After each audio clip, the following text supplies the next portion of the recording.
नमस्कार दोस्तों, स्वागत है आपका इंडिया पब्लिक खबर में और मैं हूं अजय सिन्हा। दोस्तों, राही मासूम रजा का एक शेर है कि इस सफर में नींद ऐसी खो गई, हम ना सोए रात थक कर सो गई।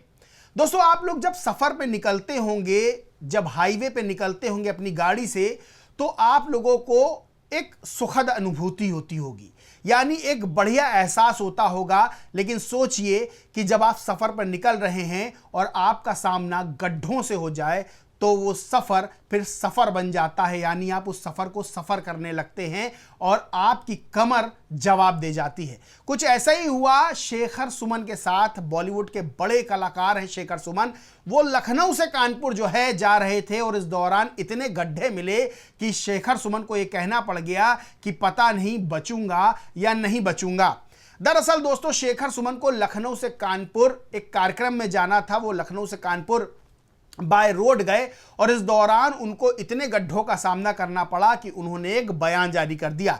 अब इस बयान के सामने आते ही राजनीतिक चर्चा का विषय बन गया। दोस्तों, सबको पता है कि बीजेपी सरकार लगातार कहती है कि उत्तर प्रदेश गड्ढा मुक्त है, उत्तर प्रदेश में विकास की गंगा बह रही है, जहां जहां बीजेपी की सरकारें हैं वहां वहां जो है सड़कें गड्ढा मुक्त हो गई हैं। लेकिन इन सारे दावों की पोल जो है वो शेखर सुमन ने खोल के रख दी और साफ तौर पर कह दिया कि भाई इतने गड्ढों से सामना करना पड़ा है कि लगता है बचूंगा कि नहीं बचूंगा, इस पर भी शक है। दोस्तों, एनबीटी की न्यूज है, इसमें लिखा है जिंदा पहुंचूंगा या नहीं, इस पर भी शक। शेखर सुमन ने लखनऊ हाईवे के गड्ढों पर कसा तंज।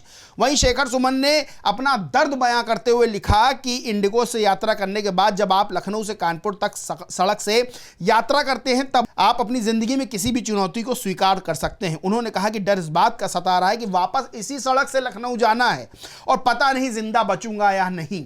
यानी सीधे तौर पर शेखर सुमन ने जो बीजेपी सरकार के दावे हैं गड्ढा मुक्त प्रदेश के, गड्ढा मुक्त सड़कों के, उस दावों की पोल खोल कर रख दी है और अपनी तकलीफ जो है वो बयां कर दी है। अब सबसे बड़ी बात यह है कि शेखर सुमन जहां कानपुर में कार्यक्रम में पहुंचे थे वहां बीजेपी के सांसद रमेश अवस्थी भी थे। शेखर सुमन ने उनसे कहा कि भाई वापस जब मैं कानपुर आऊं तब ये गड्ढे जो है ना मिले, इसकी मैं उम्मीद करता हूं, यानी गड्ढों को आप बनवा दीजिए। दोस्तों, सबसे बड़ी बात क्या है कि बीजेपी सरकार लगातार ये बात का दावा करती है कि प्रदेश में विकास की गंगा बह रही है, गड्ढे कहीं नहीं है, गड्ढा मुक्त प्रदेश की सड़कें हो गई हैं। यानी वादे और दावे तो इस तरह के हैं कि आपको कहीं गड्ढे मिलेंगे ही नहीं, लेकिन शेखर सुमन ने सारे दावों पर और सारे वादों की जो है वो पोल खोलकर रख दी है। भारत समाचार ने इस मामले में ट्वीट करते हुए लिखा, शेखर सुमन ने लखनऊ हाईवे का दर्द किया बयां। कार्यक्रम के बाद कानपुर से लखनऊ जा रहे थे शेखर, हाईवे पर गड्ढे, ट्रैफिक व्यवस्था की शिकायत की। शेखर ने कहा जिंदा पहुंचूंगा या नहीं, इस पर भी शक। ड्राइवर के गलत ड्राइविंग को लेकर भी शेखर सुमन नाराज। कानपुर में जयपुरिया स्कूल के कार्यक्रम में आए थे शेखर। अब शेखर सुमन के इस जो है बयान के बाद उत्तर प्रदेश की राजनीति में गड्ढा युक्त सड़कों की एक बार फिर से चर्चा शुरू हो गई है और इसको तुरंत समाजवादी पार्टी ने लपक लिया। समाजवादी पार्टी की मीडिया सेल ने कहा, प्रसिद्ध अभिनेता शेखर सुमन मुंबई से लखनऊ कानपुर आए तो सड़क के गड्ढों से उनका सामना हुआ। यूपी की सड़कों के गड्ढों से डरकर बोले जिंदा बचूंगा भी या नहीं इसका नहीं पता। योगी जी कहां घुस गया आपका $1 trillion economy investor summit ground breaking ceremony, जिसका झूठा प्रचार आप प्रत्येक वर्ष करते हैं और प्रचारकों एवं बिकाऊ मीडिया के जरिए से अपने राज को विकसित बताते रहते हैं। दोस्तों, सबसे बड़ी बात यह है कि बारिश का मौसम है और बारिश जहां होती है वहां जो है गड्ढों में पानी भर जाता है। बहुत सी खबरें ऐसी आई कि कहीं कहीं तो ऐसा सड़क धसी कि उसके अंदर कार समा गई। लखनऊ के विकास नगर की आपको एक खबर पता होगी जहां पर पूरी की पूरी गाड़ी जो है वो गड्ढे में समाने को तैयार हो गई थी, इतना बड़ा जो है होल हो गया था। और भी कई जगह की जो है खबरें सामने आई, लखनऊ विश्वविद्यालय उसके सामने भी सड़क धंस गई। यानी सिर्फ गड्ढे नहीं बल्कि जो है गड्ढे इतने बड़े हो जाते हैं कि पाताल लोक का रास्ता जो है सीधे तौर पर दिखाई दे जाता है। एक तरफ सरकार ये दावा करती कि भाई हमने गड्ढों को, सड़कों को गड्ढा मुक्त कर दिया है, गड्ढे सारे पाट दिए गए, सड़कों पे गड्ढे नहीं। वहीं जहां बारिश होती है वहां पोल खुल जाती है। आप सड़कों शहर के अंदर की सड़कों से लेकर आप जब हाईवे तक जाते हैं तो आपको बड़े बड़े गड्ढों का सामना करना पड़ता है। और इधर तो कई खबरें ऐसी भी आई जहां बड़े बड़े सड़कों पर होल होते हुए नजर आए, गाड़ियां उसके अंदर गिरती हुई नजर आई हैं। तो जाहिर सी बात है, जो दावे वादे किए जा रहे हैं कितने सच हैं, कितनी हकीकत है उन दावों वादों में, विकास के वादे और विकास के दावे किए जा रहे हैं, ये तो आपको तस्वीरों से पता चल जाएगा, खबरों से पता चल जाएगा। और शेखर सुमन ने भी इसको लेकर अपनी चिंता जाहिर की है। वहीं इंडिया टीवी की एक खबर है जिसमें लिखा है, देखते देखते लखनऊ के विकास नगर में धंस गई सड़क, पिछले साल भी हुआ था यही हाल। इसमें अंदर लिखा है, लखनऊ के विकास नगर में पिछले साल भी सड़क धंसने का मामला सामने आया था। इस साल भी सड़क धंसने के बाद नगर निगम ने बैरिकेडिंग कर दी और जल्द मरम्मत का कार्य शुरू करने की बात कही है। वहीं और भी जो है इस तरह की कई खबरें हैं, जिसमें दैनिक भास्कर की है, लखनऊ में 10 करोड़ की सड़क 5 बार धंसी, यूनिवर्सिटी के सामने अंडरग्राउंड नाला 50 साल में साफ नहीं हुआ।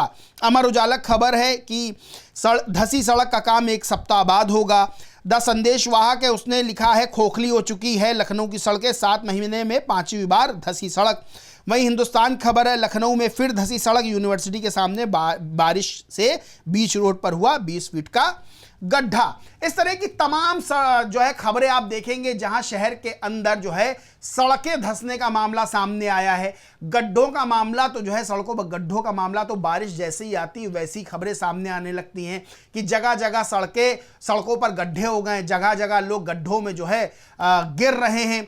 गाड़ियां जब जानी, क्योंकि बारिश होती है, वो गड्ढे जो है पानी से भर जाते हैं, तो पता ही नहीं चलता है कि कहां पर जो है गड्ढा है, कहां पर रोड जो है वो सलोतर है। अब इसकी वजह से लोग हादसों का शिकार भी होते हैं। दोस्तों, सबसे बड़ी बात क्या है कि अगर उत्तर प्रदेश में बात कर लें तो 7 साल लगभग हो गए हैं योगी आदित्यनाथ की सरकार को, यानी बीजेपी सरकार को। लेकिन जब वादा किया गया था कि हम सरकार में आते ही जो है प्रदेश को गड्ढा मुक्त कर देंगे, लेकिन इन वादों की पोल, इन वादों का जो दावों की पोल है वो शेखर सुमन ने खोल के रख दी है और खबरों ने भी खोल कर रख दी है कि किस तरह से 7 साल के बाद भी प्रदेश की सड़कें अभी भी गड्ढा मुक्त नहीं बल्कि गड्ढा युक्त है। और हाईवे का दर्द जिस तरह से शेखर सुमन ने बयां किया है, इसको लेकर भी साफ हो गया है कि अभी भी प्रदेश में सड़कों पर गड्ढे ही गड्ढे हैं। वहीं इसको लेकर मुख्यमंत्री योगी आदित्यनाथ ने बाकायदा एक बड़ी बैठक भी की। इसको लेकर भी मैं खबर आपको बताता हूं कि नवभारत टाइम्स की खबर है, यूपी में सड़कों पर गड्ढों को लेकर सीएम योगी सख्त, 10 अक्टूबर तक सड़कों को गड्ढा मुक्त करने का दिया निर्देश। इंडिया टीवी खबर है, यूपी में गड्ढा युक्त सड़कों को ठीक करने को लेकर सीएम योगी का निर्देश। आज तक खबर है, 10 अक्टूबर से पहले गड्ढा मुक्त हो सड़कें, यह सीएम योगी आदित्यनाथ ने कहा। ईटीवी भारत की खबर है कि यूपी सरकार का दावा फेल, गड्ढा मुक्त सड़कों का अभियान जो है वो धड़ाम। यानी सीधे तौर पर एक तरफ सरकार, एक तरफ जो है प्रशासन, शासन ये बात कहता है कि हम गड्ढा मुक्त कर देंगे जो है सड़कों को, लेकिन जो तस्वीर सच्ची सामने आती है, जो खबरों से निकलकर सामने आता है और जिस तरह के शेखर सुमन का दर्द है, वो ये बताता है कि अभी भी प्रदेश की सड़कें ना सिर्फ शहरों की बल्कि शहर के बाहर हाईवे की भी सड़कें जो है वो गड्ढा मुक्त नहीं बल्कि गड्ढा युक्त है। और ये बहुत गंभीर समस्या है, क्योंकि ये एक ऐसा मुद्दा है जिस पर राजनीतिक दल चुनाव में एक दूसरे को घेरते हैं और अपनी सरकार बनने पर गड्ढा मुक्त प्रदेश की बात करते हैं। लेकिन हाल फिलहाल जो उत्तर प्रदेश की तस्वीर उभर कर सामने आ रही है, जिस तरह से शेखर सुमन का दावा है, तो उत्तर प्रदेश की सड़कें अभी भी गड्ढा युक्त हैं और लोगों को इन गड्ढा युक्त सड़कों से गुजरकर अपने सफर को पूरा करना पड़ रहा है और सफर के दौरान उनको सफर भी करना पड़ रहा है। दोस्तों, इस पूरे मामले पर आप क्या सोचते, क्या मानते, कमेंट करके जरूर बताएं। वीडियो अच्छा लगा हो तो लाइक करें, खूब शेयर करें और चैनल को सब्सक्राइब नहीं किया तो सब्सक्राइब करके बेल आइकन जरूर दबा लें। धन्यवाद।